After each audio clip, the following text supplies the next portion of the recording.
ఈవిడ గురించి చెప్పాలంటే కాన్స్టిట్యున్సీ ఏది అనేది అసలు సంబంధమే లేదు. ఎక్కడి నుంచో పెట్టినా గెలవగలే సత్తా ఉన్న లేడీ ఈమె. గ్యాప్ వచ్చింది, ఒక 10 years గ్యాప్ తర్వాత మళ్ళీ పాలిటిక్స్లోకి మళ్ళీ మీరు అక్కడే పొరపాటు పడుతున్నారు. అసలు ఎందుకు టికెట్ మీరు కోరినరా లేకపోతే వాళ్ళే మిమ్మల్ని ఇక్కడ నుంచో పెట్టినరా? ఎక్కడ నుంచి నువ్వు చెయ్యమంటే నేను చేయటమే. ఉత్తరాంధ్ర అంటే బొత్స ఫ్యామిలీ, ఈ బిరుదు వచ్చేసింది మీకు. అంటే ఉత్తరాంధ్ర కంప్లీట్గా ఎట్లా శాసించగలుగుతున్నారు మీరు? నా కన్నవారు అక్కడ అత్తవారు, మరి ఆ 2 జిల్లాలు కలిపి మధ్యలో వచ్చింది విజయనగరం. చాలామంది మాట్లాడుకునే మాట ఏంటంటే అప్పుల పాలైపోయింది రాష్ట్రం. చంద్రబాబు నాయుడు గారి కంటే అప్పుల పాలేం కాదు కదండి. ఆ పైసల కోసం అప్పులు చేయాల్సిన కర్మ పట్టడం అనేది అసలు మన దురదృష్టం. అది ఏ ప్రభుత్వం ఉన్నా అదే మాట అంటా నేను. 100% మేము చేసేస్తున్నాం అనలేదు, కానీ రైల్వే జోన్ గురించి ఆల్రెడీ ఒక ప్రామిస్ ఇవ్వడం జరిగింది. చాలా సమతి ప్రేమ ఈవేళ కేంద్ర ప్రభుత్వం చూపిస్తుంది. విశాఖ ఉక్కు ఆంధ్రుల హక్కు అని పిలిపించుకున్నది. ఈ రాష్ట్రానికి ఒక హక్కు ఇది. అట్లాంటి దాన్ని ఈవేళ ప్రైవేట్ పరం చేస్తామంటే ఎవరండి ఊరుకుంటారు? భరత్ గారు మీకన్నా ఏజ్లో కానీ పొలిటికల్ ఎక్స్పీరియన్స్లో కానీ చాలా చిన్నవాడు. ప్రజలకు ఎంతవరకు అందుబాటులో ఉంటారు? స్థానికుడా కాదా? వీళ్ళని తరిమేసినారు అసలు జగన్ పార్టీ వాళ్ళందరూ కలిసి అని చెప్పేసి అంటున్నారు. వాళ్ళకి వచ్చిన ఇంటర్నల్ డిస్టర్బెన్స్ దానికి అయ్యింది. చంద్రబాబు నాయుడు గారి వల్ల పోయిందని మనం అడుగుతామా? మరి ఇది మీరు అడుగుతున్న క్వశ్చన్ అలాగే ఉంది మాకు. ఇంకా ఎటు పనికి రాకుండా ఇంకొక శ్రీలంకలా తయారవుతుంది అన్న ఒక విషయాన్ని బయటికి తీసుకొస్తున్నారు వాళ్ళు. దీనికి ధీటుగా ఆన్సర్ ఇవ్వాలి కదా, మరి మీరేం చెప్తారు? కానీ సీఎం క్యాండిడేట్ ఈయన అనిపించుకున్న వ్యక్తి ఒక్కసారిగా రాష్ట్రాలు విడిపోయి వెనక్కి వచ్చి మళ్ళీ మొదటి నుంచి మొదలుపెట్టిందేమో బొత్స ఫ్యామిలీ అనిపించింది. మీకు అనిపించిందా? మన పని మనం చేసుకెళ్తే భగవంతుడు ఫలితం తనంతట తను ఇస్తారని. సుమన్ టీవీ ప్రేక్షకులకి నమస్తే.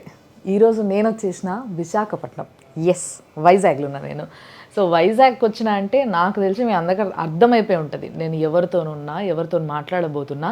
అసలు ఈసారి ఎలక్షన్స్లో వాళ్ళు ఏ విధంగా యాక్టివ్గా పనిచేస్తున్నారు అన్ని ముచ్చట్లు అప్ టు డేట్ మీకు ఇయనికనే ఈడికి వచ్చిన అన్నట్టు. అయితే బేసిక్గా ఈవిడ గురించి చెప్పాలంటే ఎక్కడి నుంచి ఇచ్చిన కాన్స్టిట్యున్సీ ఏది అనేది అసలు సంబంధమే లేదు. ఎక్కడి నుంచో పెట్టినా గెలవగలే సత్తా ఉన్న లేడీ ఈమె. అండ్ అంతేకాకుండా ఈవిడకే కాకుండా వీళ్ళ హస్బెండ్, వీళ్ళ ఫ్యామిలీలో చాలామంది రాజకీయ నాయకులు ఎంత అద్భుతంగా రాణిస్తున్నారంటే పాలిటిక్స్లో, దాని గురించి మనం ఇప్పుడు మాట్లాడుకోవాలి. అట్ ద సేమ్ టైం దాంతోపాటు అసలు వైజాగ్ పరిస్థితి ఏంది, వైజాగ్లో గెలవబోతున్నారా, అసలు గెలిస్తే వాళ్ళ స్ట్రాటజీ ఏంది, ఇవన్నీ ముచ్చట్లు మాట్లాడడానికి నేను వచ్చేసిన బొత్స ఝాన్సీ గారి దగ్గరికి. మేడం నమస్తే. నమస్తే అమ్మా. బాగున్నారా మేడం? బాగున్నానమ్మా. సో యాక్చువల్గా మీరు అనగానే నాకు ఏమనిపించిందంటే అసలు లేడీస్లో చాలా తక్కువ ఎక్కడి నుంచో పెట్టిన అంటే సింగిల్గా గెలవగలిగే శక్తి ఉన్న లేడీస్ చాలా తక్కువ ఉన్నారు పాలిటిక్స్లో, ముఖ్యంగా మన స్టేట్ లెవెల్లో. కానీ మిమ్మల్ని చూసినప్పుడు ఇన్స్పిరేషన్ అనిపిస్తుంది. మీకేమనిపిస్తుంది? అట్లా ఎక్కడి నుంచో పెట్టిన గెలవగలిగే ఆ సత్తా ఎక్కడి నుంచి వచ్చింది మీకు? మనం అందరితో ఏ పార్టీ అవనివ్వండి, ప్రజలు ప్రభుత్వానికి వారధిగా ఈవేళ ప్రజాప్రతినిధి ఉండాలి. ఆ దిశగా ఎప్పుడు అడుగు వేసి వెళ్ళిన వాళ్ళకి, సర్వీస్ చేసిన వాళ్ళకి, సర్వీస్ వన్స్ ఎక్కడ చేసినా అది ఖచ్చితంగా అది గెలిపిస్తుంది. అంతే అంటారు. మరి ఇప్పుడు చాలా గ్యాప్ వచ్చింది, ఒక 10 years గ్యాప్ తర్వాత మళ్ళీ పాలిటిక్స్లోకి మళ్ళీ మీరు అక్కడే పొరపాటు పడుతున్నారు. నేను గ్యాప్ వచ్చింది పదవికి కానీ పార్టీ సేవలకు కాదు. అంతేనా? సో నిరంతరం సేవ చేస్తున్నాను దీనికి, అందుకనే నా గ్యాప్ అనేది లేదు. ఓకే, నిరంతరం ఎప్పుడు పని చేస్తూనే ఉన్నారు, పబ్లిక్తో సర్వీస్ చేస్తూనే ఉన్నాను. కానీ ఈసారి విజయనగరం కాకుండా విశాఖపట్నంకి వచ్చింది. అసలు ఎందుకు టికెట్ మీరు కోరినరా లేకపోతే వాళ్ళే మిమ్మల్ని ఇక్కడ నుంచో పెట్టినరా? ఈరోజు పార్టీ ఏది ఆదేశిస్తే చేయడానికి ఎప్పుడు కూడా మేము దాన్ని తీసుకొని చేయటం మేము ఇప్పుడు చేస్తున్నది. ఈరోజు ప్రత్యేకించి మేము ఆ రెస్పెక్ట్ ఇచ్చి దాన్ని ఏది చెప్పినా ఇది రెస్పాన్సిబిలిటీగా వెళ్తుంటాం. అదేవిధంగా గతంలో నేను బొబ్బిలి విజయనగరం చేసినప్పుడు కూడా part of the MP Visakhapatnam కూడా నేను. సో ఇక్కడ అన్ని డిఆర్సీలు, జెడ్పీ మీటింగ్స్ ఇవన్నీ కూడా ఇక్కడ ఇష్యూస్ మీద అన్ని తెలుసుకున్నదాన్ని, దాన్ని మాట్లాడిన దాన్ని పార్లమెంట్లో కూడా. సో నాకు ఎక్కడ నుంచి నువ్వు చెయ్యమంటే నేను చేయటమే. ఈసారి మా ముఖ్యమంత్రి గారు నాకు ఒక అవకాశం ఇచ్చారు. పుట్టిన ఊరిలోని ఎగ్జాక్ట్లీ. కన్నవారి ఇంటి దగ్గర కూడా ఈరోజు అవకాశం కల్పించారు విశాఖపట్నం. నాకు అటువంటి దగ్గర భాగ్యం సర్వీస్ చేయడానికి అవకాశం కల్పించారు. ఒక బీసీ మహిళకి ఇచ్చారు. ఇట్లాంటిది ఈరోజు ఉత్తరాంధ్రలో విశాఖపట్నం అనేది ఒక గుండెకాయ లాంటిది. ఎస్, ఉత్తరాంధ్ర అంటే బొత్స ఫ్యామిలీ. ఈ బిరుదు వచ్చేసింది మీకు. అంటే మీ ఫ్యామిలీ తప్పితే వేరే ఏ ఫ్యామిలీ మీకు ధీటుగా నిలబడలేదు ఇక్కడ, వాళ్ళు ఎవరు గెలవలేరు అన్న ఒక పేరు సంపాదించింది ఆల్రెడీ మీ ఫ్యామిలీ. ఎట్లా సాధ్యమైందంటారు ఇదంతా? ఉత్తరాంధ్ర కంప్లీట్గా ఎట్లా శాసించగలుగుతున్నారు మీరు? ఇక్కడ మనసు, భాష, యాస, ఇక్కడంతా ఎక్కువ చిన్న సన్నకారు రైతాంగం ఉన్నది, వెనుకబడిన కులాలు అధికంగా ఉన్నది ఈ ప్రాంతం. ఇవన్నీ కూడా ఒక కుటుంబంలాగా అందరం కలిసిమెలిసి ఐక్యతగా ఉన్నవాళ్ళం కాబట్టి ఉత్తరాంధ్ర శ్రీకాకుళం నుంచి విశాఖపట్నం వరకు ఖచ్చితంగా ఉత్తరాంధ్ర అనగానే సత్యబాబు అని అంటుంటారు. అంటే అందరితోని కలిసిమెలిసి ఉండడం అనేది ఈ కుటుంబంకి మొదటి నుంచి ఉన్నది. మరింత ఇది అవకాశం. ఇది నా కన్నవారు, అక్కడ అత్తవారు, మరి ఆ 2 జిల్లాలు కలిపి మధ్యలో వచ్చింది విజయనగరం. సో ఖచ్చితంగా ఉత్తరాంధ్ర అంటే అందరికీ. కానీ మీకు ఇది పుట్టినిల్లు అయ్యి ఉండొచ్చు, కానీ ఇంతకుముందు ఇక్కడ ప్రజలందరికీ కూడా నాన్ లోకల్ లీడర్స్ ఇక్కడ నుంచోవడం జరిగింది. మొట్టమొదటిసారి లోకల్ వ్యక్తిగా మీరు ఇక్కడ వాళ్ళ మనసును అర్థం చేసుకునే నాయకురాలుగా నిలబడ్డారన్న ఒక నమ్మకంతో ఉన్నారు. దాన్ని నిలబెట్టుకుంటా అన్న నమ్మకం మీకుందా? 100% ఇక్కడ పుట్టి ఇక్కడ పెరిగి క్యాంపెయినింగ్కి వెళ్తే కొన్ని ఏరియాస్, ఈ ఏరియాలో కొద్దిగా నడిచాను. ఇక్కడ ఈ స్కూల్లోనే కదా చదువుకున్నాను, ఇక్కడే కదా ఈ బేకరీలు, ఈ క్రౌన్ బేకరీలోనే కదా తీసుకున్నాను, అలాగన్నీ ఇక్కడే కదా చాటు తిన్నాను, ఇక్కడే అలా అని. అంటే చిన్నతనం చైల్డ్హుడ్ వెళ్తున్నవి ఆంధ్ర యూనివర్సిటీ రాగానే యూనివర్సిటీలోకి వచ్చి చదువుకున్నాను, ఇప్పటికి చదువుకుంటున్నాను అని ఆ ఫీలింగ్ మాట ఫీల్ అవుతాం మనం వెళ్ళేటప్పుడు. ఒక ఎగ్జైట్మెంట్ మనకు ఉంటుంది. అలాంటివన్నీ పాత రోజులు గుర్తు రావడంతో పాటు ఫ్రెండ్స్, అలాగే అందరూ ఇక్కడంతా ఉన్న బంధువుగణాలు, మనకు నేర్పించిన గురువులు, వీళ్ళంతా ఈ టీచింగ్ చేసిన వాళ్ళు అంతా చూసి ఒకసారి అందరూ కలుస్తున్నారా మీకు? కలుస్తున్నారండి. రెగ్యులర్గా మీరు వెళ్తున్నప్పుడు ప్రచారంకి కలుస్తుంటారు. ఏ ఏరియా కలుస్తుంటారు, వస్తుంటారు. ఏమంటారు? ఝాన్సీ నా ఓటు నీకే అంటారా? ఖచ్చితంగా నా సపోర్ట్ నీకే, మళ్ళీ జగనన్న రావాలి, మళ్ళీ మీరందరూ కూడా చెయ్యాలి, విశాఖపట్నం బాగా చేయాలి అనేది అడుగుతున్నారు. సో మరి మీకు ప్రజలు, మామూలుగా ప్రజలు మిమ్మల్ని రిసీవ్ చేసుకునే విధానం ఎట్లుంది మీరు వెళ్ళినప్పుడు ప్రచారానికి? ఎక్కడికి వెళ్ళినా సరే ఈరోజు ముఖ్యమంత్రి గారు జగన్మోహన్ రెడ్డి గారు చేస్తున్న సంక్షేమం, అభివృద్ధి 2 కూడా సైమల్టేనియస్గా తీసుకొని చేయటం ఒకటి. ప్రత్యేకించి అసలు ఎడ్యుకేషను అండ్ హెల్త్ ఫ్లాగ్షిప్ ప్రోగ్రామ్స్గా ఈరోజు తీసుకొని స్టేట్ ప్రతి ఫ్యామిలీకి కూడా అందించే దిశలో వాళ్ళు తీసుకెళ్తున్నారు. సో దాన్ని రాష్ట్రంలో పెట్టుబడి పెట్టారంటే మెజారిటీ దాని మీద పెట్టుకొని వాళ్ళు చేస్తున్నారు. సో అట్లాంటి వాటివి చేయటం వల్ల from bottom to top, first standard నుంచి ఈరోజు ఈ ప్రొఫెషనల్స్ వరకు. మీరేమో సంక్షేమం అంటున్నారు, కానీ నిజానికి చెప్పాలంటే చాలామంది మాట్లాడుకునే మాట ఏంటంటే అప్పుల పాలైపోయింది రాష్ట్రం, అప్పుల పాలు చేసేసిండ్రు దీన్ని. చంద్రబాబు నాయుడు గారి కంటే అప్పుల పాలేం కాదు కదండి. చంద్రబాబు నాయుడు గారు తీసుకున్నది మొన్న నిర్మలా సీతారామన్ గారే సాక్షాత్తు మాట్లాడారు. ఎఫ్ఆర్ఎంబి పరిధిలోనే ఈరోజు ప్రత్యేకించి లోబడే తీసుకొని ఈరోజు చేయటం జరిగింది. అప్పుల్లో పోల్చుకుంటే చంద్రబాబు నాయుడు గారు తీసుకునే దానికంటే ఇంకా తక్కువ కూడా మన దాంట్లో వెళ్ళటం అయింది. ఈరోజు డెవలప్మెంట్ మీద, అలాగే సంక్షేమం మీద ఈరోజు నేరుగా ఈరోజు వెళ్ళింది. అప్పుల పరిస్థితిలో పర్సంటేజ్ తీసుకుంటే 22% వాళ్ళు అప్పులు చేశారు. స్పీడ్గా ప్రతిసారి అన్నిట్లో కూడా అప్పులు తీసుకురావడంలోని చంద్రబాబు నాయుడు గారు చాలా హస్తవాసు కలిగి ఉన్న ఆయన. అప్పులు తేవటం, ఎవరికి ఖర్చు పెట్టారనేది ఈరోజు అకౌంటబిలిటీ లేదు. ఎందుకంటే ఆ కార్యకర్తలకి, నాయకులకి తీసుకుంటే సరిపోయింది. డెవలప్మెంట్ లేదు, సంక్షేమం లేదు, చెప్పిన అజెండాలో ఒక పాయింట్ కూడా చేసే పని కూడా లేదు ఆయనకి. ఈరోజు జగన్మోహన్ రెడ్డి గారు అది కాదు. ఏదైతే ప్రజల కష్టాన్ని తెలుసుకొని నవరత్నాలను ఇచ్చారో వాటిలో 90% అబోవ్ ఈరోజు ప్రతి వారికి ఎవరు బెనిఫిషరీ ఉన్నారో వాళ్ళందరికీ కూడా అర్హతే వాళ్ళు ప్రామాణికంగా వీళ్ళు ఇచ్చారు. అంటే ఇక్కడ ఇంకో పాయింట్ కూడా ఉంది మేడం. ఇప్పుడు సంక్షేమంలో సక్సెస్ఫుల్గా జగన్ గారు ముందుకు సాగినారు అన్న విషయం అందరికీ తెలిసింది. కానీ సంక్షేమ పథకాలు ఎప్పటికప్పుడు అమలు చేయాలి అని అంటే పైసలు ఉండాలి. ఆ పైసల కోసం అప్పులు చేయాల్సిన కర్మ పట్టడం అనేది అసలు మన దురదృష్టం. అది ఏ ప్రభుత్వం ఉన్నా అదే మాట అంటా నేను, అది టీడీపీయా లేకపోతే వైసీపీయా అనేది కాదు. బట్ ఇంకొక మార్గం ఉంది మనకి, కంపెనీలు తెచ్చుకోవచ్చు, రెవెన్యూ పెంచుకోవచ్చు.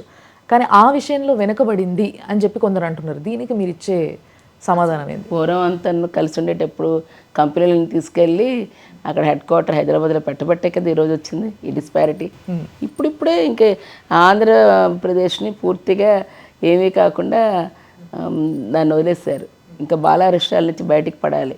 అవి అందులోని కరోనా లాంటి కష్టకాలం వచ్చింది. అయినా సరే 4 years 10 monthsలో 2 years కరోనాకు పోతే 2 years 10 monthsలో ఈరోజు డెవలప్మెంటు అలాగే యాజ్ వెల్ యాజ్ వెల్ఫేర్, ఈ రెండింటినీ ఈవేళ ఏ రాష్ట్రం, భారతదేశం అన్ని రాష్ట్రాలు అప్పు తీసుకుంటున్నాయి. అందులో అతి తక్కువ అప్పు ఉన్నది ఇంక మనదే. మనకంటే ఇంకా ఉన్న స్టేట్లు చాలా ఉన్నాయి. అయినా సరే ఈరోజు నేరుగా ఈవేళ బెనిఫిషరీకి ఎవరికి కావాలి, ఈవేళ ఎడ్యుకేషన్ కోసం పెట్టారు. ప్రతి పిల్లాడు చదువు ఈరోజు చదువుతున్న ఉచితంగా చదివిస్తున్నారు. వారికి అన్ని నాడు నేడులో స్కూల్స్ అన్నీ ఈవేళ చేశారు. ఇంగ్లీష్ మీడియం లాంటిది పెట్టారు, బైజూస్ లాంటి వాటి పెట్టారు. ఇవన్నీ వాళ్ళకి ఒకటి. రెండోది హెల్త్ వైజ్గా కూడా ఈవేళ 17 మెడికల్ కాలేజీలు, అందులో ఆల్రెడీ 7 మెడికల్ కాలేజీలు రన్ అవుతున్నాయి. ఇంకొక 5 రెడీ టు ఓపెన్. ఇంకా మీ రిమైనింగ్ నెక్స్ట్ ఇయర్ కంప్లీట్ చేయడానికి పెట్టుకున్నారు. సో వాటి అంతేకాకుండా ఈవేళ రోడ్స్ విశాఖపట్నంకే వస్తే ఈవేళ పోర్ట్స్, అట్లాగే ఫిషింగ్ హార్బర్స్, అలాగే ఈవేళ టూరిజంలోనే డెవలప్మెంట్ చేసుకోవడానికి అవసరమయ్యేవి.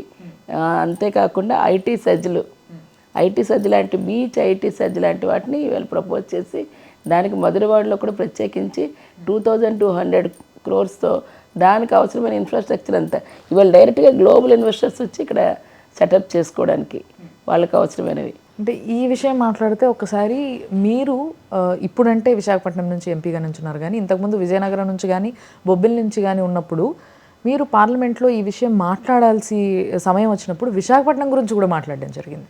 అంటే అసలు మీకు ఎందుకు మాట్లాడాలనిపించింది అనేది ఒక పాయింట్, అండ్ మీకు దానిపైన ఉన్న నాలెడ్జ్ గురించి మీరు చెప్పాలి. నిజంగా ఇప్పుడైతే మనం ఎంపీగా వెళ్ళాము, దేశం అభివృద్ధి కోసం ఎక్కడ ఏ ప్రాంతం ఉన్నా సరే అవసరమైతే ఒక పాలసీ డెసిషన్గా అందరూ ఐక్యతగా దాన్ని మాట్లాడాల్సిన రైట్ అక్కడ ఇచ్చినట్టే మాకు ప్రజలు.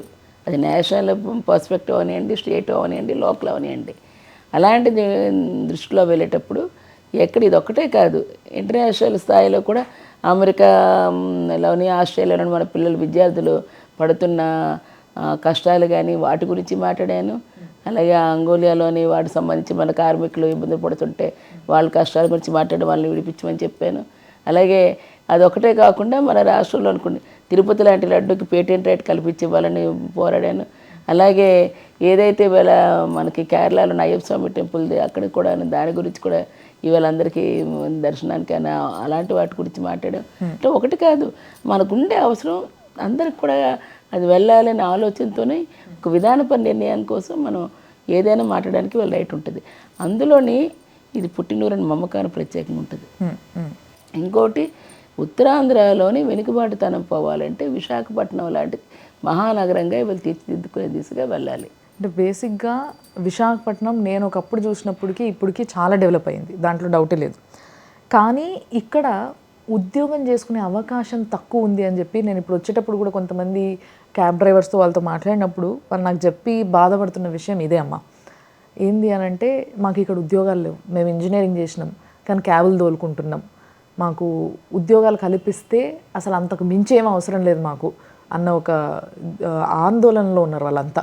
మీరు ఏమంటారు, వాళ్ళకి ఇచ్చే సమాధానం ఏంది? మరి కొంతవరకు ఉద్యోగాలు ఇప్పటికే అంటే మొన్నటి వరకు చదువుకునే పిల్లలకి ఇక్కడ ఉన్న వాళ్ళందరికీ సచివాలయాల్లోని ఉద్యోగాలు దగ్గర వాళ్ళకి 131,000 ఉద్యోగాలు కల్పించడం అయింది. ఇంకొక 1,00,000 ఉద్యోగాలు దగ్గర హెల్త్ అండ్ అదర్ సెక్టర్స్లోనే ఇవ్వటం జరిగింది నేరుగా చదువుకునే పిల్లలకి. అది ఈక్వల్ టు అందరికి కూడా 50% మెన్ ఉమెన్ కూడా ఈరోజు వెళ్ళటం జరిగింది. అది కాకుండా వేరియస్ ఐటీ సెక్టర్స్ గురించి కూడా ప్రత్యేక దృష్టి సారించడం జరుగుతూ ఉంది.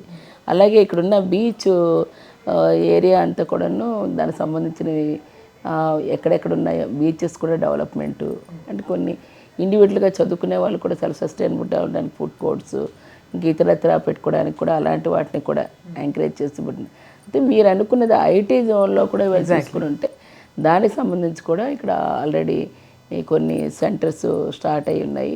దాంట్లో ఇన్ఫోసిస్ అంత అదే పని చేయట్లేదు ఇంకా అని. అదే ఈ 2 yearsలోనే మీకు డెవలప్మెంట్ గురించి నేను చెప్తున్నాను.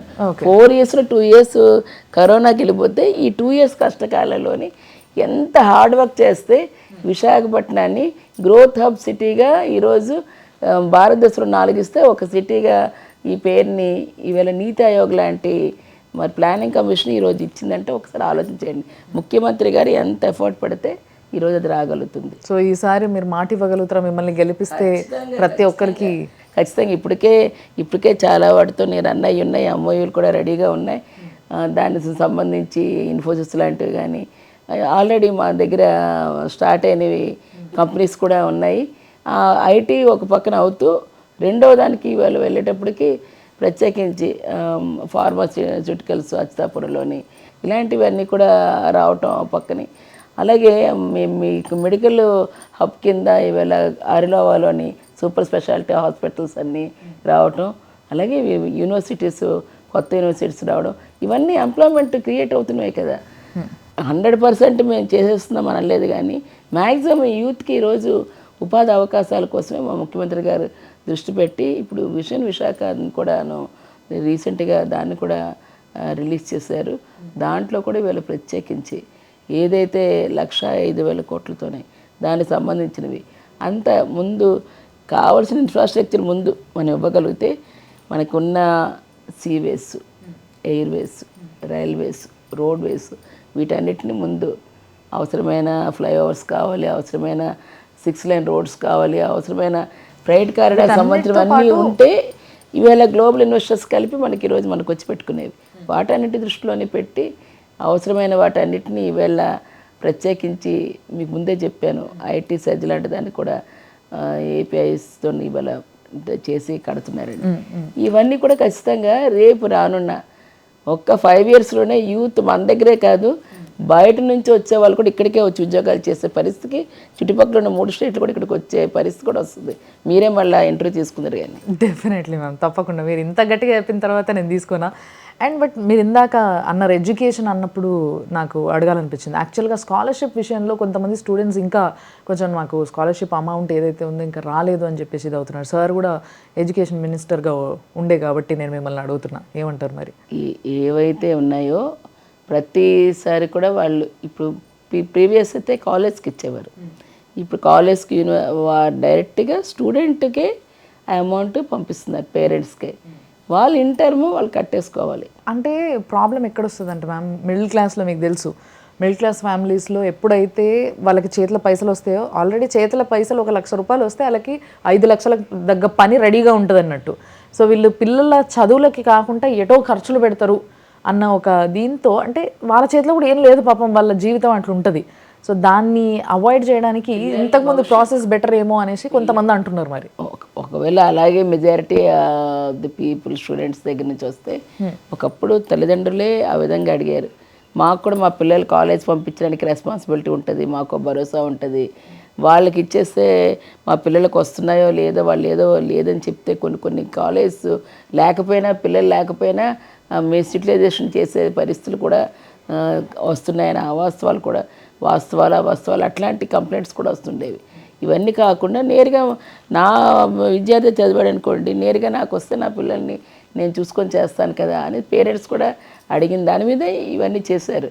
కాదు అలా కాదు, మీరు నేరుగా అక్కడికే పంపించండి, మాకు అక్కడ పంపించేవన్న ఇన్ఫర్మేషన్ మాకు ఇచ్చేయంటే ఆ విధంగానే. ఒకసారి మీరు గెలిచిన తర్వాత ఈ రివ్యూ మీరు చేయాలని నేను కోరుకుంటున్నాను మేడం. ఎందుకంటే నేను ఈ లాస్ట్ 1 week నుంచి ఆంధ్రాలో తిరుగుతున్నప్పుడు కొంతమంది స్టూడెంట్స్ని నేను అడిగినప్పుడు, మాట్లాడినప్పుడు, సర్వేలో భాగంగా కొంతమందిని కలిసినప్పుడు నాకు చెప్పిన విషయాల్లో ఇదొక ముఖ్యమైన విషయం.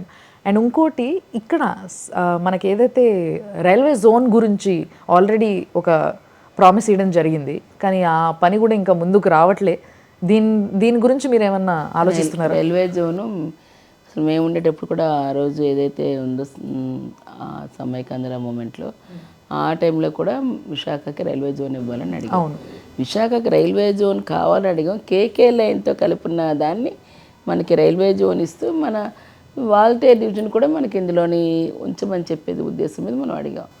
ఈరోజు దీన్ని కాస్త జోనల్ దీని కింద ఇచ్చి జోనల్ ఆఫీస్ మాత్రం సెటప్ చేసి మనం కేకేలేని తప్పించి ఇస్తున్న దాన్ని అంటే చాలా సవతి ప్రేమ ఈవేళ కేంద్ర ప్రభుత్వం చూపిస్తుంది. ఈరోజు ఏదైతే మరి అటువంటి వాళ్ళతో చూపించిన వాడితోనే నా ప్రత్యర్థులు జత కట్టి కూటమిలోకి వెళ్ళారు. అంటే చెప్తున్నాను, అంటే మొక్కుబడి కోసం జోన్ ఇచ్చేస్తామని చెప్పేసి అని తాంబూలం ఇచ్చాము తనుకొచ్చామంటారు అన్నట్టుగా ఉంది పరిస్థితి చందంగా. ఆ జోన్ వల్ల మనకి జోనల్ ఆఫీస్ వల్ల ఎంతవరకు బెనిఫిట్ అండి? మనకున్న సైట్లన్నీ ఎక్వైర్ చేసి వారికి ఇచ్చాం. ఈరోజు మనకు కావాల్సింది మనకి స్టీల్ ప్లాంట్ ఉంది, వాటర్ సోర్స్ ఉంది, మన ఫ్రైట్ కారిడార్ ఉన్నాయి. ఇవన్నీ ఇన్ని రకాలుగా ఉండేటప్పుడు మనకు ఖచ్చితంగా ఇక్కడ ఆ సైట్స్ కూడా ఉండేటప్పుడు మనకి ఈవేళ కోచ్ ఫ్యాక్టరీయో, వీల్ ఫ్యాక్టరీయో, వ్యాగన్ ఫ్యాక్టరీయో, లేదంటే లోకోమోటో ఏదో ఒకటి మనకి ఇస్తే ఈరోజు దానివల్ల యువత కూడా ఉపాధి ఉంటుంది, ఒక ఇండస్ట్రీ ఒకటి రేజ్ అవుతుంది. ఇక్కడ ఒక్క మాట మాత్రం చెప్పుకోవాలి మేడం, అంటే నేను అన్నా కదా ఇందాక చాలామందిని కలిసినప్పుడు మాట్లాడినప్పుడు కొన్ని విషయాలు చెప్పారని.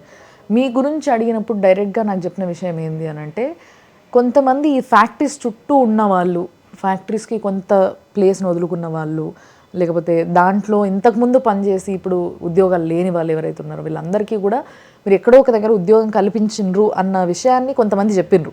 ఆవిడకి మంచి ఆలోచన ఉంది, మంచి విజన్ ఉంది, సో దాంతో ఉద్యోగాలు కల్పించారు అన్న విషయం చెబుతూనే ఇంకో విషయం చెప్పడం జరిగింది నాకు.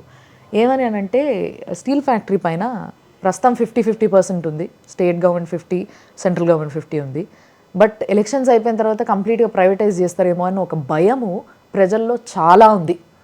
ఈ మాట మీరు ఇవ్వగలుగుతారా? మీరు ఏమైనా చెప్పగలుగుతారా దీని గురించి? మేమేంటి, మా ముఖ్యమంత్రి గారు కూడా ఖచ్చితంగా ఎటువంటి పరిస్థితుల్లో ఎంతమందో బలిదానం అయ్యి ఆ స్టీల్ ప్లాంట్ తీసుకొచ్చి విశాఖపట్నాన్ని ఉక్కు నగరంగా పిలిచారు. అలాంటిది విశాఖ ఉక్కు ఆంధ్రుల హక్కు అని పిలిపించుకున్నది. ఈ రాష్ట్రానికి ఒక హక్కు ఇది. అట్లాంటి దాన్ని వీళ్ళ ప్రైవేట్ పరం చేస్తామంటే ఎవరండి ఊరుకుంటారు? మేము ఆ రోజే రూలింగ్లో ఉంటున్నప్పుడే అడిగాను నేను, మాకు ఎటువంటి పరిస్థితుల్లోనే దాన్ని నవరత్నాల్లో ది బెస్ట్ స్టీల్ ప్రోడక్ట్ చేసినట్టుగా ప్రొడ్యూస్ చేసినట్టుగా ఇవ్వాలంటే కోల్ మైన్స్, క్యాప్టివ్ మైన్స్ దానికి కావాల్సింది ఇవ్వాలి, అంతేగాని దాన్ని నా నష్టాల ఊబిలోకి వెళ్తే ఎట్టి పరిస్థితులు మేము ఊరుకో అని చెప్పి పోరాడారో తీసుకొచ్చి పెట్టుకోగలిగాం. మరి దాన్ని ఈరోజు ఏం చేశారు? 2021లోని బీజేపీ గవర్నమెంట్ ప్రైవేటైజ్ చేయడానికి ఇవాళ పెట్టి దాన్ని పక్కన పెడితే ఎంతమందో రాస్తారోకాలు, నిరాహార దీక్షలు, అక్కడ ఇక్కడ అన్ని సమ్మెలు ఇవన్నీ చేసిన తర్వాత దాన్ని వచ్చి అలాగా మీరు అన్నట్టుగా స్టాండ్ బై పెడితే మా ముఖ్యమంత్రి గారు అసెంబ్లీలో సాక్షిగా తీర్మానం చేసి ఎటువంటి పరిస్థితులు ఇది పబ్లిక్ సెక్టర్గా ఉండాలి కానీ ప్రైవేట్ పరంగా అవ్వడానికి మేము ఒప్పుకోం, ప్రైవేటైజేషన్ మేము ఒప్పుకోం. సో ఇప్పటికీ అదే మాట పైన ఉన్నారు, ఎలక్షన్ తర్వాత కూడా అదే మాట పైన ఖచ్చితంగా ఉంటాము. రేపు ముఖ్యమంత్రి గారు సహాయంతో ఎంపీలందరూ కూడా గట్టి స్థాయిని పెంచి ఖచ్చితంగా దాన్ని ఆ విధంగా ఉంచడానికి మేము పోరాడతాం. మీరు విశాఖపట్నం బిడ్డగా మీరు స్పెషల్గా విశాఖపట్నం ప్రజలందరికీ చెప్పేది ఏంటి దీనిపైన? ఎందుకంటే మీరు అన్నట్టుగా ఆంధ్రుల హక్కే కాదు, వాళ్ళకి ఇమోషన్. అది స్టీల్ ఫ్యాక్టరీ అనేది ఒక ఇమోషన్, ఒక తల్లిగా ఒక బిడ్డనగా చూసుకున్నారు దాన్ని. కరెక్ట్. అందుకనే అలా అంత మా తాలూకా మనోభావాలు, ఈ ప్రాంతవాసులో ఉన్న మనోభావాలు, మా కార్మికులు ఉద్యోగస్తులు వాళ్ళ తాలూకా మనోభావాలు, అంటే వాళ్ళ కుటుంబాలు ఖాళీ చేసి అక్కడ వేలాది ఎకరాలు ఇచ్చినవి, మరి వారికి ఉద్యోగంతో పాటు ఉపాధి అవకాశాలు కూడా ఇవ్వాల్సిన పరిస్థితి. అట్లాంటిది ఇక్కడ వాళ్ళు కాకుండా బయట నుంచి వచ్చే వాళ్ళు వచ్చే రకంగా ఉండే పరిస్థితుల్లో రాను తీసుకొస్తే అది చూస్తూ ఊరుకోలేరు ఎవరును. ఖచ్చితంగా ఈ ప్రాంతం వాళ్ళకి వాళ్ళు ఏదైతే వాళ్ళు మనోభావాలను గౌరవించే విధంగా, గుర్తించే విధంగా నా వంతు ఈ విశాఖ ఆడపడుచుగా పూర్తి స్థాయిలో దీని మీద నేను ఉద్యమం చేస్తాను. ఓకే. ఈ సమయంలో అసలు ఒక పార్టీలో ఒక ఎంపీ టికెట్కి కానీ ఎమ్మెల్యే టికెట్కి కానీ ఇంకేదైనా చిన్న స్థాయిలో ఒక చిన్న అవకాశం కోసం ఎదురు చూస్తున్నారు అందరూ చాలామంది. అంటే ఒక పార్టీలో వైసీపీలో ఒక టికెట్ కోసం 100 మంది ఎగబడుతున్న రోజులు.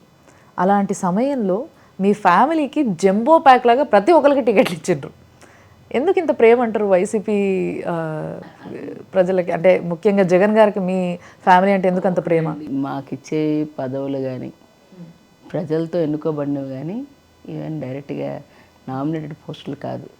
సో ప్రజలు ఈవేళ నచ్చి ప్రజలు సర్వీస్ చేస్తున్నాము, ఒక నమ్మకం, ఒక భరోసా, వాళ్ళతో పాటు ఉండే కుటుంబ సభ్యులాగా ఉండేవాళ్ళం అనుకుంటే ప్రజలు వేస్తారు, కాదనుకుంటే తిరస్కరిస్తారు.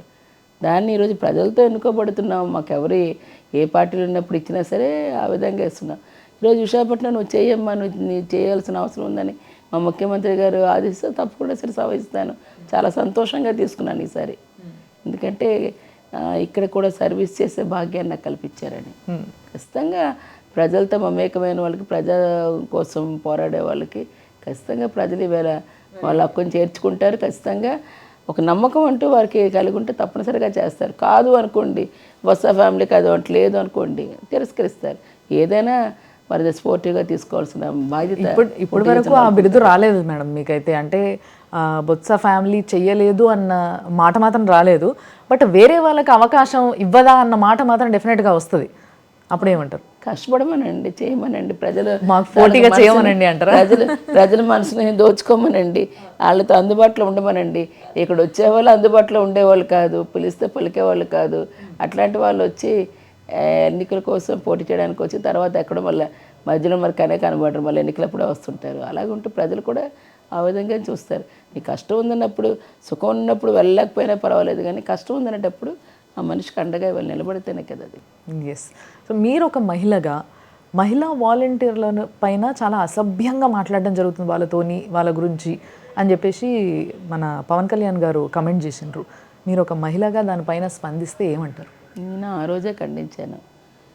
స్త్రీ ఎక్కడ గౌరవించబడుతుందో అక్కడ దేవతలు నిలవ ఉంటారు, కొలువు ఉంటారని చెప్తారు.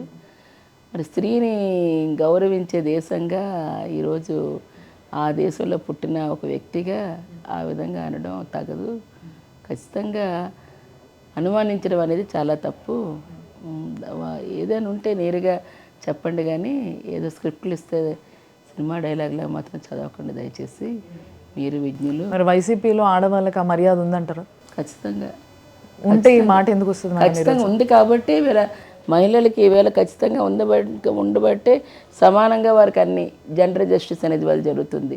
ఇవాళ దిశ లాంటి యాక్ట్ తీసుకొచ్చి ప్రతి దగ్గర ఆ స్టేషన్స్ కూడా ఇచ్చి, మ్యాన్ పవర్ కూడా ఇచ్చి, ఈరోజు వాళ్ళతో ఈవేళ స్టూడెంట్స్ సురక్షితంగా కాలేజీలకు వెళ్ళి అర్ధరాత్రి అయినా ధైర్యంగా ఈవేళ వాళ్ళు రాగలుగుతున్నారంటే బికాజ్ ఆఫ్ దిశ యాక్ట్. ఇలాంటి వాటిని తీసుకొచ్చి పెడుతున్నవి ఉమెన్ కోసమే. ఈరోజు ఒక హౌసింగ్ స్కీమ్ ఇచ్చిన, ఒక ల్యాండ్ పట్టా ఇచ్చిన, రేషన్ కార్డు ఇచ్చిన, ఒక పెన్షన్ వాళ్ళకి ఇచ్చినది కూడా 0 ఇంట్రెస్ట్ ఇచ్చిన, ఇవన్నీ కూడా ఉమెన్ పేరు మీద ఎందుకు ఇవ్వటం? ఉమెన్కి ఒక భరోసా కల్పించి ఆర్థికంగా స్వావలంబన దిశగా ఈరోజు తీసుకెళ్ళినప్పుడు ఇంకా కుటుంబంలో గౌరవం పెరుగుతుందని ఇవాళ ఉమెన్ పేరిటే ఇచ్చేది. ఈవేళ ఉమెన్కి మహిళా పక్షపాతగా ఇవాళ జగన్మోహన్ రెడ్డి గారి పరిపాలన ఉంది. వైఎస్ఆర్సీపీ పార్టీ దానికి అండగా ఉంటుంది.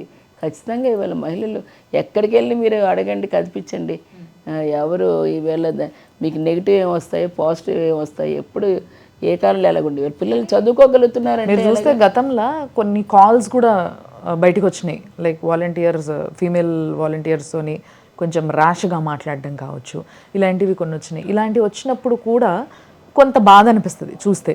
సో ఇలాంటివి ఫ్యూచర్లో వస్తే మీరు ఎలాంటి యాక్షన్ తీసుకుంటారు? ఇప్పుడు డైరెక్ట్గా అందుకే కదా ఇలాంటివి ఏవైనా పొరపాటున ఎవరినైనా దిశ యాక్ట్లో కంప్లైంట్ చేస్తే వారికి పూర్తి స్థాయిలో పనిష్మెంట్. కేవలం అదొకటే కాదు, ఈవేళ మాటతో కానీ చేతలతో కానీ డైరెక్ట్గా ఫిజికల్గా కానీ ఎటువంటి దాడులు జరిగినా సరే ఆ మీద ఖచ్చితంగా ఈరోజు దానికి శిక్షార్హులు. ఆ విధంగా ఈరోజు ఆ యాక్ట్లో పొందుపరిచి వాళ్ళు ఇచ్చినవి ప్రత్యేకమైన యాక్ట్ ఇవాళ రాష్ట్రంలోని ఏ రాష్ట్రంలో లేదు, భారతదేశంలో ఈరోజు తీసుకొచ్చి పెట్టారు. అటువంటిది ఖచ్చితంగా అవన్నీ అమలు అవుతాయి. మీ విషయానికి వస్తే మ్యామ్, మీ అపోనెంట్గా శ్రీభరత్ గారు, సో ఆయన ఉన్నారు. అసలు నిజంగా లాస్ట్ టైం చూస్తే మనము ఆయన, అంటే మీరు ఇక్కడ లేకపోయినప్పటికీ ఆయన ఒక 3-4 వేల ఓట్లతో ఓడిపోవడం జరిగింది. కానీ ఈసారి వాళ్ళు కూటమిగా మూడు పార్టీలు ఒక్కటయ్యి మళ్ళీ ఆయనే అపోనెంట్గా ఉన్నారు మీకు. మరి ఈసారి ఆయన గెలుస్తారేమో అన్న ఆలోచన కానీ, లేకపోతే ఏమైనా తేడా జరగవచ్చా అన్న ఆలోచన కానీ మీకు రాలేదా? అస్సలు రాలేదు. ఎందుకంటే ఒక 3,000 ఓట్లతోనే ఓడిపోయారు కదా లాస్ట్ టైం. అస్సలు రాలేదు. ఎందుకంటే మా మీద, మా పార్టీ మీద, మా ముఖ్యమంత్రి గారు చేసిన ప్రోగ్రామ్స్ మీద, ఇక్కడ ప్రజల మీద ఒక నమ్మకం ఉంది. ఈరోజు మీకు ముందే చెప్పాను, ప్రజలతో మమేకమైన నాయకులకి ఎప్పుడు కూడా ఎక్కడికి వెళ్ళినా, ఏ ప్రదేశానికి వెళ్ళినా వారు తప్పకుండా వారి నమ్మకం ఉండాలి. ఆ నమ్ముతారు. ఆ నమ్మకాన్ని మనం కూడాను వాళ్ళ కష్టాన్ని ఈరోజు మనం తీసుకుని చేసే విధంగా మనం కూడా ఉండాలి. అటువంటి ధైర్యాన్ని ఇక్కడ ఉండేవారికి వస్తాని ఎవరి దగ్గరికి వచ్చినా కుటుంబంలో ప్రతి ఒక్కరం కూడా ఈరోజు కొంచెం చేర్చుకుని వాళ్ళకి ఇబ్బంది ఉంటే దాన్ని తీర్చే దీనికి మేము అది జెన్యూన్ అయింది ఖచ్చితంగా మేము పోరాడతాం. భరత్ గారు మీకన్నా ఏజ్లో కానీ పొలిటికల్ ఎక్స్పీరియన్స్లో కానీ చాలా చిన్నవాడు. మరి అట్లాంటి చిన్న పిల్లోడితో నేను పోటీ పడుతున్నాను అన్న ఫీలింగ్ ఉందా? పోటీకి చిన్నవాళ్ళు పెద్దోళ్ళు ఏస్తోని సంబంధం అటువంటివి లేవు. గొప్పవాడ పేదవాడ అటువంటి సంబంధం లేదు. ఇక్కడ కావాల్సింది ప్రజలకు ఎంతవరకు అందుబాటులో ఉంటారు, స్థానికుడా కాదా, దాని పరిస్థితి ఎక్కడి నుంచి వచ్చారు, ఏం చేస్తున్నారు, పిలిస్తే పలికే వ్యక్తా కాదా, ఈరోజు ఒకటి చూడాలి. ఏదైనా ఒక విజనరీ నాయకులు ఉండాలండి. ఎప్పుడో గురించి ఐఐఎం గురించి నేను 2010లో మాట్లాడానండి. ఈరోజు ఐఐఎం ఆ ప్లానింగ్ కమిషన్కి వెళ్ళబట్టి ఐఐఎం లాంటిది ఇవాళ వచ్చింది. ఈరోజు ప్రతి ఒక్కటి ఫిషర్మ్యాన్ కమ్యూనిటీ గురించి ఏదైతే మనం మాట్లాడామో 50 ఇయర్స్కే పెన్షన్ కావాలంటే భారతదేశం అంతా అది ఇంప్లిమెంట్ అయ్యింది. మీరేమో ఇట్లా చెప్తున్నారు, కానీ టీడీపీ నేతలు చాలామంది అసలు ఏం అభివృద్ధి అయింది, విశాఖపట్నం ఎట్లుందో అట్లనే ఉంది అని అంటున్నారు. వాళ్ళకి ఏం సమాధానం ఇవ్వాలి మరి? మీరు వస్తున్నారు కదా, వచ్చినప్పుడు మీరే చెప్పారు గత విశాఖపట్నంకి ఇప్పుడు విశాఖపట్నంకి చాలా తేడా ఉందని. గత విశాఖపట్నంకి ఇప్పుడు విశాఖపట్నంకి మీరు ఎన్ని సంవత్సరాల క్రితం అంటే వాళ్ళు ఏమంటున్నారంటే చూడ్డానికి మారిండొచ్చు అంతే తప్పితే అవకాశాల పరంగా కావచ్చు, లేకపోతే ఇక్కడ ప్రజల జీవన శైలిలో మార్పు మాత్రం రాలేదనేది వాళ్ళ ఉద్దేశం. ఈరోజు ప్రతి పిల్లవాడు పేదవాడు ఇవాళ చదువుకుంటున్నాడు. వాళ్ళు ఫస్ట్ స్టాండర్డ్ నుంచి ప్రొఫెషనల్ వరకు అని చెప్పాను. అందుకే వాళ్ళు విదేశీ విద్య వరకు వాళ్ళు చదువుకోవడం వాళ్ళ జీవన విధానంలో మార్పు కాదా? దానికి కావాల్సిన ఇన్ఫ్రాస్ట్రక్చర్ యూనివర్సిటీస్ తీసుకొచ్చి ఈవేళ కొత్త యూనివర్సిటీ తీసుకొచ్చి పెట్టడం ఈవేళ అది మార్పు కాదా? ఈవేళ అవసరమైన నాడు నేడులో అన్ని స్కూల్ బిల్డింగ్స్ ఈవేళ మార్చి వారికి బయోజ్యూస్ లాంటి వాటితో కూడా ఈవేళ అడ్వాన్స్డ్ కోర్సెస్ ఈవేళ చెప్పించడం మార్పు కదా? ఈవేళ మెడికల్ కాలేజ్ 17 మెడికల్ కాలేజీలు ఇచ్చారంటే ఆల్రెడీ మెడికల్ కాలేజ్ రన్ అవుతున్నాయంటే అవి ఇన్ఫ్రాస్ట్రక్చర్ కాదా? ఈవేళ పోర్ట్లు స్టార్ట్ అయ్యావంటే అది మరి ఈవేళ మత్స్యకార సోదరుల తీర ప్రాంతానికి ఈవేళ వాళ్ళ అభివృద్ధి కోసం చేస్తున్నవి దానికి సంబంధించిన ఫిషింగ్ జట్టీస్ కానీ ఇవాళ వచ్చాయంటే వాటి కోసం మరి ఇవాళ ఫిష్ ల్యాండింగ్ సెంటర్ లాంటివి వచ్చాయంటే మరి అది అభివృద్ధి కాదా? ఒకసారి ఆలోచించేయండి. ఇవాళ అవే కాదు, గ్రామ సచివాలయాలు 10,000 సచివాలయాలు, వార్డు సచివాలయాలు 13,500 సచివాలయాలు ఈరోజు గ్రామాలు వార్డులో తీసుకుంటే వాళ్ళు వచ్చాయి. ఈవేళ రైతు భరోసా కేంద్రాలు వచ్చాయి, 10,000 రైతు భరోసా కేంద్రాలు వచ్చాయి. అలాగే అవసరమైన రోడ్స్ అన్నీ ఈవేళ కనెక్టివిటీ వచ్చాయి. అవసరమైన ఏవైతే ఇవాళ ఫ్లైఓవర్స్ అవసరమైనవన్నీ ఫ్లైఓవర్స్ ఇవాళ చేసుకుంటూ వెళ్ళారు. మీరు చెప్పడం ఇవన్నీ చెప్తున్నారమ్మా, కానీ ప్రతిపక్షాలు ఏమంటున్నాయంటే ఫ్రాంక్లిన్ టెంపుల్టన్ కావచ్చు, లేకపోతే లూలు మాల్ కావచ్చు, వీళ్ళని తరిమేసినారు అసలు జగన్ పార్టీ వాళ్ళందరూ కలిసి అని చెప్పేసి అంటున్నారు. మరి మీరేమంటారు? ఇప్పుడు ఇంటర్వ్యూ అవుతుంది కదమ్మా, దీని పక్కనే జస్ట్ ఒక 3-4 ఫర్లాంగ్స్ ఉంటుంది అంతే. ఇక్కడే లులు మాల్ అని పెట్టింది. ఇదంటే ప్రజల తాలూకా ఎసెట్ 1000 crores విలువైన దాన్ని వాళ్ళ తాలూకా అరుణాయాలు కట్టబెట్టడం కోసం ఈరోజు ప్రత్యేకించి తీసుకున్నా కానీ ప్రజలకు ఉపయోగపడే కార్యక్రమంగా ఈరోజు తీసుకోలేదు. అదే ప్లేస్లో ఈవేళ ఏషియాలోనే బిగ్గెస్ట్ ఈవేళ మాల్ ఇనార్బిట్ మాల్, అది దాని చాలా త్వరితగతిగా ఈవేళ జరుగుతూ ఉంది, కడతా ఉన్నారు. ఈవేళ 15,000 నుంచి 20,000 ఉద్యోగాలు ఇచ్చే అవకాశాన్ని దానికి ఇచ్చారు. అటువంటి వాటిని ఈరోజు తీసుకుని రావడం జరుగుతుంది. అట్లాంటివి కావాలా, లేకపోతే ప్రజల ధనాన్ని వీళ్ళు దుర్వినియోగం చేసేవాళ్ళు కావాలా? ఒకటి. ఇక రెండవది అంటే వారి కంపెనీస్ వారి తాలూకున్న ప్రాబ్లమ్స్ వారి వల్ల వాళ్ళు క్లోజ్ చేసుకుని వెళ్ళాలి తప్పితే మనం సంబంధించి వాటికి ఎటువంటి ఇంటర్ఫీరెన్స్ కూడా మనకు లేదు. సత్యము అయింది దాంట్లో, అప్పుడు చంద్రబాబు నాయుడు గారు ఉండే టైంలోనే అయింది. అది వాళ్ళకి వచ్చిన ఇంటర్నల్ డిస్టర్బెన్స్ దానికి అయ్యింది. అది చంద్రబాబు నాయుడు గారి వల్ల అది పోయిందని మనం అడుగుతామా? మరి ఇది మీరు అడుగుతున్న క్వశ్చన్ అలాగే ఉంది మాకు.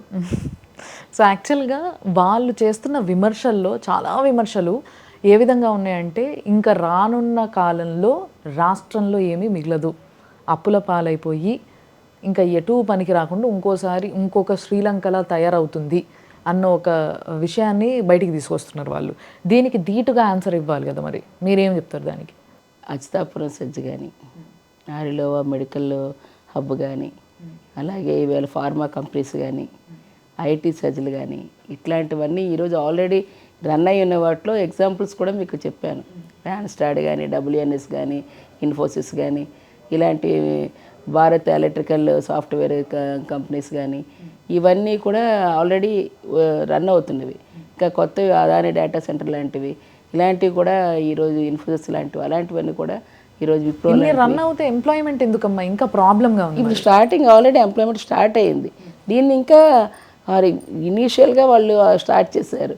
దీన్ని ఇంకా ఇంకా ఇంకొద్దిగా అందుకే ఈ 2 ఇయర్స్లోనే ఇవన్నీ అవుతున్నాయమ్మా. ఒక 5 ఇయర్స్ మీరు వెయిట్ చేయండి. విశాఖపట్నం ఇప్పటికే ఈరోజు చాలా అభివృద్ధి పదంగా ఈరోజు తీసుకుని వెళ్ళడానికి అన్ని విధాలుగా తీసుకుని వెళ్తున్నారు.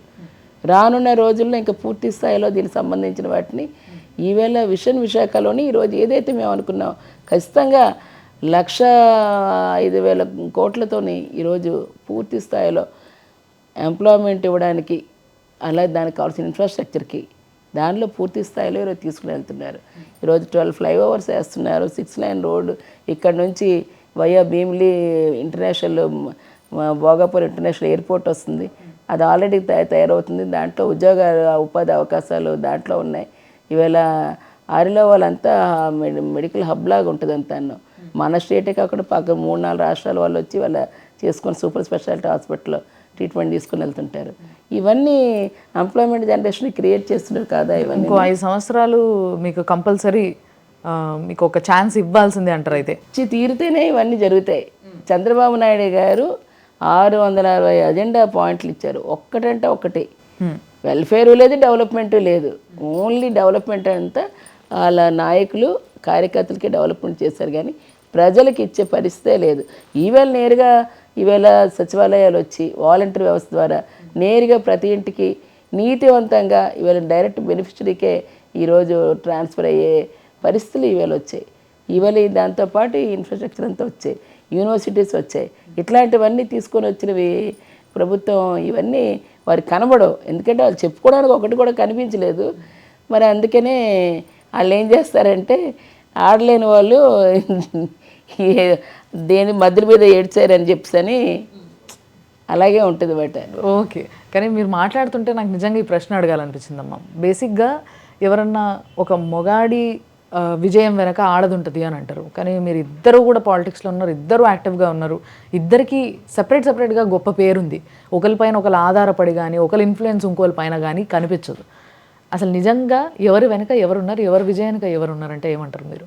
రాజకీయంగా నేను ఈరోజు వస్తాననుకోలేదు కానీ 33% రిజర్వేషన్ వల్ల ఆ రోజు నేను జిల్లా పరిషత్ చైర్పర్సన్గా రావటం, తర్వాత బై ఎలక్షన్లోని బొబ్బిలి ఎంపీగా రావటం, తర్వాత విజయనగరం ఎంపీగా సెకండ్ టైం కూడా అవ్వటం ఈ విధంగా జరిగాయి. ఇనీషియల్గా నేను వచ్చేటప్పటికే రాజకీయంగా అందులో ఉండి పెరుగుతున్న వ్యక్తులు సత్యబాబు గారు.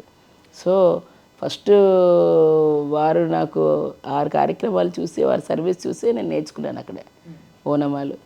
అక్కడ నుంచి అక్కడ పెద్దల సాంబశివరాజు గారు అక్కడ లోకల్లో అసలు ఈ అవకాశం ఇచ్చి నాకు అంతా నడిపించి జాన్సన్ పెట్టు క్యాంపెయినర్కి వెళ్ళినప్పుడు రాజశేఖర రెడ్డి గారు చూశారు.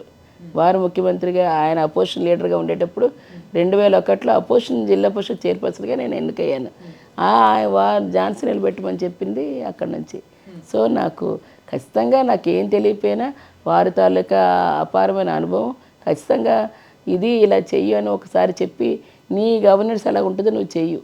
సత్యబాబు గారి ఎక్స్పీరియన్స్ గురించి చెప్తే నిజంగా ఆయన ఆల్మోస్ట్ సీఎం సీట్కి దగ్గరగా వెళ్ళి వచ్చిన వ్యక్తి. ఆయన అంటే పీసీసీ అధ్యక్షులుగా ఉన్న వ్యక్తి, అంటే ఉమ్మడి రాష్ట్రంలో. అలాంటి వ్యక్తి ఒక్కసారిగా రాష్ట్రాలు విడిపోయిన తర్వాత మళ్ళీ మొదటి నుంచి మొదలుపెట్టినట్టుగా అయిపోయిందేమో అని చూసిన వాళ్ళకి అనిపించింది. అంటే ఆయన అభిమానులకు కావచ్చు, మీ చుట్టూ ఉన్న వాళ్ళకి కావచ్చు, అంతే కదమ్మా. అంటే ఒకప్పుడు ఆయన స్థాయి ఏదైతే ఉందో ఆ స్థాయిని మేము చూసినాం దగ్గరగా. ఆల్మోస్ట్ సీఎం కుర్చీకి దగ్గరగా ఉన్నారు, సీఎం క్యాండిడేట్ ఈయన అనిపించుకున్న వ్యక్తి ఒకసారిగా రాష్ట్రాలు విడిపోయి వెనక్కి వచ్చి మళ్ళీ మొదటి నుంచి మొదలుపెట్టిందేమో బొత్స ఫ్యామిలీ అనిపించింది. మీకు అనిపించిందా? జగన్ గారి కింద పనిచేయడం ఎట్లుంది? మాకేమనిపించలేదు. ఈవేళ ప్రజలకు సేవ చేయటమే పరమార్థం. అది ఆ టైంలోనే ప్రజా తీర్పు ఏ విధంగా అయితే ఆ విధంగా వాళ్ళు నడుచుకోవడం కూడా అందులో ఉండేవారు కర్తవ్యం. ఆ దిశగానే వెళ్తున్నాం. ఏదైనా ఆ ప్రాంతానికి అక్కడ ఉన్న ప్రజలకి మంచి చేయాలి. ప్రభుత్వం ఏ విధానాలు ఉన్నాయో వాటి 100% ఇవాళ సక్సెస్ చేయాలి. అందులో ప్రభుత్వంలోని తను కూడా ఒక భాగస్వామి అయ్యే విధంగా ఈరోజు పనిచేయాలి. అటువంటిదే కానీ ఎప్పుడు కూడా ఆ ఆశలకి ఎప్పుడు అట్లాంటి వాటికి అవకాశం మన పని మనం చేసుకెళ్తే భగవంతుడు ఫలితం తనంతట తను ఇస్తారని ఈరోజు ఈ విధంగా అవకాశం చేసే అవకాశం మాకు భగవంతుడు కల్పించాడు. ఇలా చేస్తున్నాం మేము అనుకుంటున్నాం. కానీ ఇంతకుముందు మీరు ఎంపీగా ఉన్న విజయనగరం కావచ్చు, బొబ్బిలి కావచ్చు, మీరు పోకముందు అంటే మీరు ఎంపీ అవ్వకముందు, మీరు ఎంపీ అయిన తర్వాత అని నేను అడిగితే ఏం చెప్తారు డిఫరెన్స్? ఖచ్చితంగా లాట్ ఆఫ్ చేంజ్ ఉంది. ఎందుకంటే అప్పుడున్న తీసుకున్న నిర్ణయాలు అనుకోండి, అప్పుడు నేను తెలుగుదేశం గవర్నమెంట్లోనే చేశాను. జిల్లా పరిషత్ ఉండేటప్పుడు అసలు గర్ల్ చైల్డ్ డ్రాప్అవుట్స్ అంటే చాలా ఎక్కువ. వాళ్ళ కోసం అడాప్ట్ చేసుకొని ప్రత్యేకించి వాళ్ళ కోసం కస్తూర్బాయి కేంద్రాలు లాంటివి వాటిని తీసుకురావాలని అది ఫైట్ చేసి ఎంపీకి బొబ్బిలి ఎంపీ అయిన తర్వాత అన్ని మండలాల్లో పెట్టించాను. అన్నిట్లో కూడా ఇంటర్మీడియట్ వరకు కాలేజ్ తీసుకురాగలిగాము. ఉమెన్ ఎంపవర్మెంట్ గురించి ఫ్యాషన్ టెక్నాలజీ లాంటివి తీసుకొచ్చి ఇక్కడ బ్రాండెక్స్ కంపెనీతో ఉద్యోగ అవకాశాలు కల్పించాను. ఈవేళ ప్రత్యేకంగా వాళ్ళు ఏదైతే ఈవేళ అప్పుడు పావలా వడ్డీ, ఈరోజు 0 ఇంట్రెస్ట్, ఈ 0 వడ్డీ జగన్మోహన్ రెడ్డి, పావలా వడ్డీ రాజశేఖర రెడ్డి, ఆ దీంట్లోని వీళ్ళు మహిళలు మరింత ఆర్థిక స్వావలంబన దిశగా ఈరోజు వెళ్ళేందుకు వెళ్తున్నారు.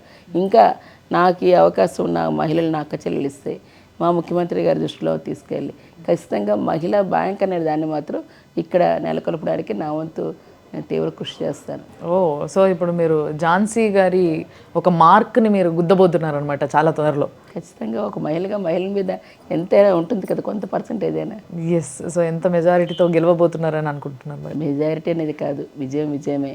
అది 1 ఓటుతో గెలనియండి, 1,00,000 ఓట్లతో గెలనియండి, ఏదైనా విజయమే. కాబట్టి ఆ ప్రజలకు సేవ చేసే అవకాశం వస్తే అదే 1,00,000 కోట్ల విజయం అనుకుంటాను నేను. సో ఈసారి అంటే ఇప్పుడు మీరు చూసిన ఇంతసేపు మనం మాట్లాడుకున్న సమస్యలపైన, అది స్టీల్ ప్లాంటే కావచ్చు, ఉద్యోగాలే కావచ్చు, ముఖ్యంగా ఇక్కడ అంటే రైల్వే జోన్ కావచ్చు, ఇలాంటి ఇష్యూస్ అన్నిటిపైన చాలా సంవత్సరాలుగా నానుతున్న విషయాలు ఇవన్నీ. ఎన్నో సంవత్సరాలు ఎన్నో టర్మ్స్గా నానుతున్న విషయాలు. ఈ విషయాలపైన ఈ నెక్స్ట్ 5 ఇయర్స్లో మంచి సొల్యూషన్, మంచి ఆన్సర్ వస్తుంది అని అనుకుంటున్నారా? ఖచ్చితంగా. ఇప్పటికే వాటన్నిటిని ఫాలోఅప్ చేయడం అవుతుంది. ఇంకా ఒక అవకాశం వస్తే ఇప్పుడు అన్నీ కూడా ఇవన్నీ ఈ యూనియన్ టెరిటరీకి సంబంధించినలాగా ఇవన్నీ ఉంటాయి. కేంద్ర పాలిత శాఖలు 75 శాఖలు ఉన్నాయి. ప్రతి కాన్స్టిట్యున్సీకి అటాచ్ అయ్యి ఉన్నాయి. వీటిలోని ఏ అంశం వచ్చినా సరే ఆ లోకల్ ఇష్యూని ఈవేళ పార్లమెంట్లో ప్రస్తావన తీసుకొచ్చి దానికి ఇంకా స్ట్రెంత్ తీసుకురావాల్సిన అవసరం ఉంది. నాకు అవకాశం వస్తే విశాఖపట్నంకి ఏం కావాలో తెలుసు, ఎలా తేవాలో తెలుసు. ఎందుకంటే గత ఎక్స్పీరియన్స్ ఉంది. కొత్తగా వెళ్ళే వాళ్ళు ఓనమాలు దిద్దేసరికి 5 సంవత్సరాలు అయిపోద్ది. ప్రజలకే సేవ చేసే అనుభవం కూడా ఉండదు వాళ్ళకి. ఈరోజు కొంత అనుభవం ఉండి దాన్ని ఏ విధంగా ఎలా తీసుకురావాలనుకునే వాళ్ళు ఖచ్చితంగా దాన్ని సాధించుకోవడం తేడానికి ఉంటుంది. అది మా ముఖ్యమంత్రి గారు ఇక్కడ లోకల్లో మరి రాజ్యసభ సభ్యులు కూడా ఉన్నారు ఇక్కడ 2, వారి సహకారం, మరి అలాగే ఖచ్చితంగా మిగిలిన ఎంపీల సహకారంతో నేను ఇవన్నీ కూడా సాధించుకొని నా వంతు శక్తివంచన లేకుండా మ్యాక్సిమం ఈ ప్రాంతానికి తప్పనిసరిగా అవకాశం ఇస్తే, విశాఖ ఆడబడిచి వస్తే ఇస్తే ఏ విధంగా ఉంటుందనే మార్పును అయితే నేను తీసుకురాగలను. డెఫినెట్లీ మార్క్ వేస్తారు అయితే. ఖచ్చితంగా. నేను వచ్చేటప్పుడు ఈ మాట కూడా అడిగినామ్మా నేను, వైజాగ్ని కంపల్సరీ జగన్మోహన్ రెడ్డి గారు క్యాపిటల్ అంటున్నారు. క్యాపిటల్ అంటే వైజాగే, ఇంకా వేరే ఆప్షనే లేదు అని అంటున్నారు. కొంతమంది నేను అడిగితే కొంతమంది అవును అంటున్నారు, కొంతమంది కాదు వద్దు మాకు రాజధాని ఇక్కడ అంటున్నారు. ఎందుకంటే ప్రశాంతంగా ఉన్నాం మేము, అసలు వైజాగ్కి కావాల్సిందంటూ ఏముంది, ఇంకా ఇప్పుడు రాజధాని చేసేస్తే మొత్తం హడావిడి అయిపోతుంది, మేము ప్రశాంతంగా బతకొద్దా అన్న ఫీలింగ్తో కొందరు ఉన్నారు. మీరు ఒక విశాఖపట్నం వైజాగ్ బిడ్డగా మీరు చెప్పేది? నాకు తెలిసి స్థానికురాలైన ప్రతి ఒక్కరు, ఇక్కడ పుట్టిన ప్రతి ఒక్కరికి విశాఖపట్నం పరిపాలన రాజధానిగా అయితేనే పిల్లల తాలూకా భవిష్యత్తు ఇవాళ బంగారు బాట వేయడానికి అవుతుంది. విశాఖపట్నం మహానగరంగా అయితేనే ఈరోజు ఉపాధి ఉద్యోగ అవకాశాలతో ఉంటుంది, ఈవేళ వాణిజ్య రంగంలో ఉంటుంది, టూరిజంలో ఉంటుంది, ఇంకొక అవకాశాలతో ఇవాళ ముందుకెళ్తుంది. ఎక్కడైతే స్థానికేతరులుగా ఉంటారో వాళ్ళకు ఒక భయం పట్టుకుంది. వాళ్ళకి ఏదైతే వచ్చారో వాళ్ళు వ్యాపార వ్యవహారాల్లోని వచ్చి ఇక్కడ దోచుకోవడం తప్పితే, ఇంకో దగ్గర పెట్టుకోవడం తప్పితే ఈ ప్రాంతం గురించి డెవలప్ అయితే వాళ్ళు చూసే పరిస్థితి లేరు. పేదవాళ్ళు పేదవాళ్ళుగా ఉండాలి, వాళ్ళు పెద్దవాళ్ళుగా అయ్యేందుకు వాళ్ళు ఒప్పుకోరు. అటువంటి అవకాశం ఈరోజు చదువుల దగ్గర నుంచి ఉద్యోగ ఉపాధి అవకాశాలు కూడా మెరుగుపడితే మా పరిస్థితులకి చిరునామా ఉండదనే భయంతో కొంతమంది సృష్టిస్తున్న ఒక మైండ్ గేమ్ తప్పితే ఇక్కడున్న ప్రతి ఒక్కరు కూడా మా ముఖ్యమంత్రి గారు నిజంగా కావాలంటే కడపను అడగవచ్చు, కానీ ఈరోజు విశాఖపట్నం ఉత్తరాంధ్ర వెనుకబాటుతనాన్ని చూసి వెనుకబాటుతనం రూపుమాపాలంటే విశాఖపట్నాన్ని మనం ప్రత్యేకంగా ఈరోజు మహానగరంగా తీర్చిదిద్దాలనే ఆలోచనతోనే ఈరోజు ఏషియాలోనే ఫాస్టెస్ట్ గ్రోయింగ్ సిటీగా ఉన్న విశాఖపట్నాన్ని ఈరోజు అన్ని విధాలుగా తయారు చేసి తీసుకొస్తున్నది. మీరు అట్లా అంటున్నారు కానీ జనాలు ఏమంటున్నారు, ముఖ్యంగా మీ ప్రతిపక్షాలు ఏమంటున్నాయి అంటే ఋషికొండ పైన ఏదో జరుగుతుంది చూడండి పోయి అని చెప్పేసి విమర్శలు జరుగుతున్నారు. ఋషికొండలో గతంలోని హెరిటేజ్ బిల్డింగ్స్ ఉండేవి. హెరిటేజ్ బిల్డింగ్స్ ఉండి ఆ హోటల్స్ అవి రన్ చేసేవారు. దాన్ని కాస్త తీసి ఈవేళ ఏదైతే ఇవి అడ్మినిస్ట్రేటివ్ క్యాపిటల్ వస్తే ఒక 150 భవనాలు, పరిపాలనా భవనాలు వస్తాయి. అన్నీ కూడా హెడ్ ఆఫ్ ది డిపార్ట్మెంట్స్ వస్తాయి. ఉద్యోగ ఉపాధి అవకాశాలు కూడా వస్తాయి. అక్కడ ఉన్న కూడా ఈరోజు మా ముఖ్యమంత్రి గారు 30 సంవత్సరాలు చేశారనుకోండి, దాని తర్వాత ఆ బిల్డింగ్ ప్రజలకు సంబంధించిందే కానీ ఆయనే పట్టుకుని వెళ్ళిపోరు కదా. అది మనకు ఒక ఐకాన్గా ఇక్కడ ఉంటుంది. పరిపాలన శాఖ అంతా ఒక దగ్గర ఉన్నట్టుగా ఉండి ఒక కాంప్లెక్స్ అంతా కూడా దగ్గర ఉంటుంది, ఎక్కడెక్కడో కాదు. అక్కడ కావాలంటే ఎయిర్పోర్ట్లు ఉంటాయి, ఇక్కడ సీ పోర్ట్లు ఉంటాయి, ఇక్కడ రైల్వేలు ఉంటాయి, అన్నీ అలాగా ఒక కేంద్రం ఉంటేనే కదా ఇవాళ మన గ్లోబల్ వాళ్ళు కూడా ఇన్వెస్టర్స్ ఇవాళ రావడానికి. ఈవేళ అమరావతిని తీసుకొని అక్కడ ఇవాళ శాసన రాజధానిగా ఉంచారు కదా, దాన్ని అక్కడ పెడతా ఉన్నప్పుడు పూర్తిగా అక్కడ పచ్చడి పంటలు 3 పంటలు పండే అటువంటి దాన్ని వాళ్ళు బీడు భూములుగా మార్చారు. ఎన్విరాన్మెంట్ అంతా దెబ్బతీశారు. అటువంటి దాన్ని ఈరోజు తీసుకొచ్చి పెట్టిన అమరావతి గురించి ఒకసారి మీరు ఆలోచన చేయట్లేదా? ఈరోజు విశాఖపట్నం గురించి కామెంట్ చేస్తున్నారు అని ఒకసారి ప్రశ్నిస్తున్నాను. ఒకసారి ఆలోచన చేయండి. ఈరోజు విశాఖపట్నం చేసేది ఉత్తరాంధ్ర వెనుకబాటుతనం తీయడానికి. ఈరోజు ప్రజలందరికీ ఈవేళ చక్కటి ఉద్యోగ ఉపాధి అవకాశాలతోనే ఈవేళ మహానగరంగా తీర్చిదిద్దడానికి వాళ్ళు తీసుకుంటున్నది ఇది. ఓకే, సో కంపల్సరీ రాజధానిగా విశాఖపట్నమే కరెక్ట్ అని ఒక ఇక్కడి బిడ్డగా మీరు చెప్తున్న మాట అంతేనా?